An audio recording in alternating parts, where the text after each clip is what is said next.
Again,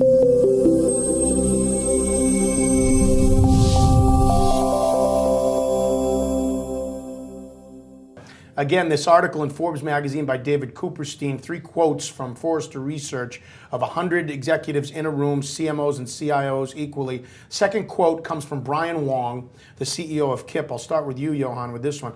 None of you will go into the history books from making your quarter. I would add on to that, though, ... but some of you might be fired for not making your quarter, right? Isn't that the ultimate challenge? Yeah, well, and the reality is that it's sort of the 90-day career plan for so many people. But to bring that to customer engagement, right? The customer isn't going to wait 90 days. And while a lot of the business is focused on generating revenue in the next 90 days, right? The organization has to move faster to be able to roll those technologies out, to be able to take advantage of the customer's need now, right? To help do that in 90 days to make the number. But at the same time, they have to be looking ahead. They have to be thinking longer term.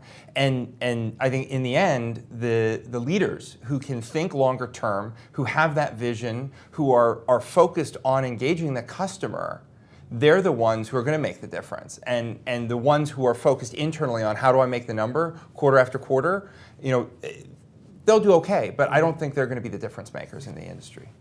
Well, the real challenge here is business expects its leaders to make those quarterly numbers. And there's this constant pressure to do so.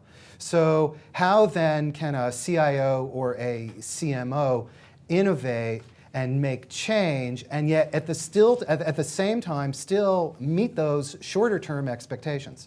This is the fundamental tension, or one of the fundamental tensions. I completely agree, and I think that's where Wall Street versus the customer is a little bit of a disconnect, right? Because to your point, Wall Street is driving that pressure to make the number quarter after quarter after quarter, where it takes a lot more forethought and investing ahead of the curve to be ready to engage the customer in new technologies.